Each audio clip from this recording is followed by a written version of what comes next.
Pernah kebayang nggak kalau uang yang Anda simpan di bank mungkin bukan sepenuhnya milik Anda?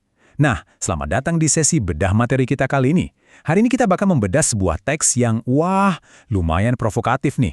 Teks ini secara terang-terangan memberikan peringatan keras soal keamanan perbankan tradisional dan mata uang fiat. Ini topik yang selalu memicu perdebatan panas, dan penulis sumber kita hari ini benar-benar nggak ngerem sama sekali dalam menyampaikan argumennya. Yuk kita mulai.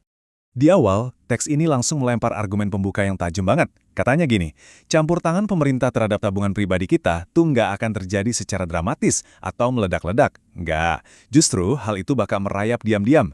Teks ini mengklaim kalau pergeseran ini cuma bakal dimulai lewat satu kebijakan sederhana, aturan baru yang dibingkai dan dikomunikasikan ke publik dengan embel-embel demi keamanan Anda. Menarik ya, ini semacam taktik psikologis yang disorot banget sama sumber kita.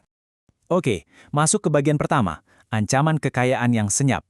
Kita lihat nih gimana penulisnya membangun argumen soal intervensi keuangan yang pelan-pelan merasuk ke kehidupan kita sehari-hari. Nah, penulisnya menjabarkan 3 langkah kebijakan yang awalnya kelihatan wajar-wajar aja. Pertama, batas penarikan harian. Kedengarannya familiar kan? Terus mulai merambat ke pajak baru khusus buat mereka yang punya saldo tinggi. Dan puncaknya, pembekuan sementara akun Anda alasannya karena lagi ada turbulensi pasar. Sumber materi ini benar-benar menekan bahwa apa yang selama ini mungkin kita anggap sebagai manajemen krisis biasa, sebenarnya adalah tahapan dari pengambil alihan kendali finansial. Terus, apa sih motif di balik semua tindakan itu? Kenapa pemerintah ngelakuin ini? Menurut sumber kita, ini semua dipicu oleh sebuah lingkaran setan. Pemerintah terlalu banyak menghabiskan uang, mencetak terlalu banyak uang, dan menebar terlalu banyak janji. Terus, waktu siklus ini mentok dan sistemnya mulai goyah, teks ini mengklaim kalau satu-satunya target empuk yang tersisa buat nutupin itu semua, ya, aset diam Anda, saldo bank Anda, dana pensiun, atau uang tunai yang udah Anda kumpulkan susah payah. Lanjut ke bagian kedua, kerentanan fiat. Di sini kita bakal menelusuri apa yang dianggap sebagai akar masalahnya. Di bagian ini, penulis ngasih pandangan yang super belak-belakan soal perbankan tradisional. Idenya sederhana tapi ngena banget. Kalau kekayaan Anda hidup di server dan bank mereka, ya itu berarti udah jadi milik mereka.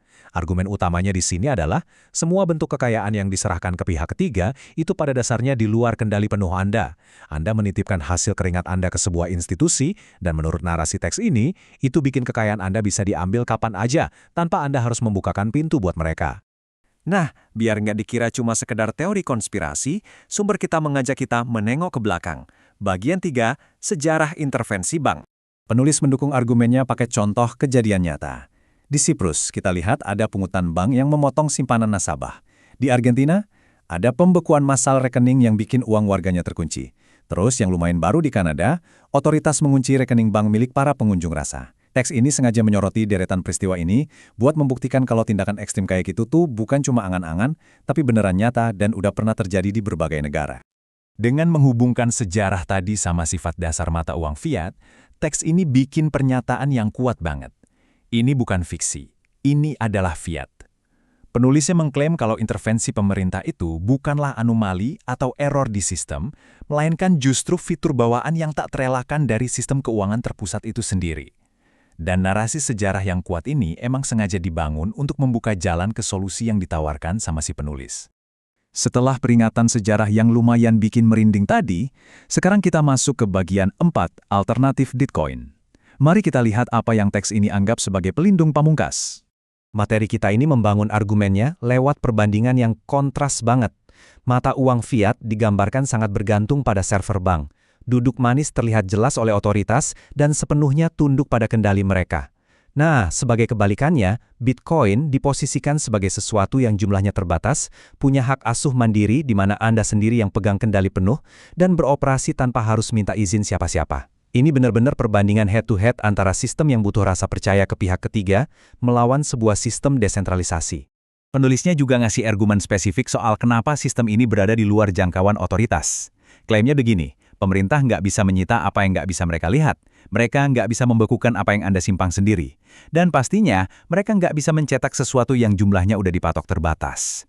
Teks ini dengan sengaja membingkai Bitcoin bukan sekedar sebagai aset buat nyari keuntungan finansial aja, tapi lebih sebagai tameng perlindungan yang sangat agresif.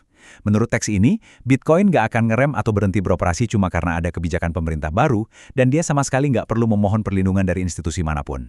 Sistem ini, katanya, dirancang semata-mata untuk melindungi Anda selaku pemiliknya. Sebagai penutup, bedah materi kita hari ini meninggalkan sebuah pertanyaan provokatif langsung dari penulisnya. Coba pikirkan ini. Apakah kekayaan Anda saat ini duduk manis dan terlihat jelas, atau sudah berada di tempat yang tak tersentuh? Ini semacam tantangan terbuka dari teks tersebut mengajak kita semua buat mengevaluasi lagi posisi keuangan kita.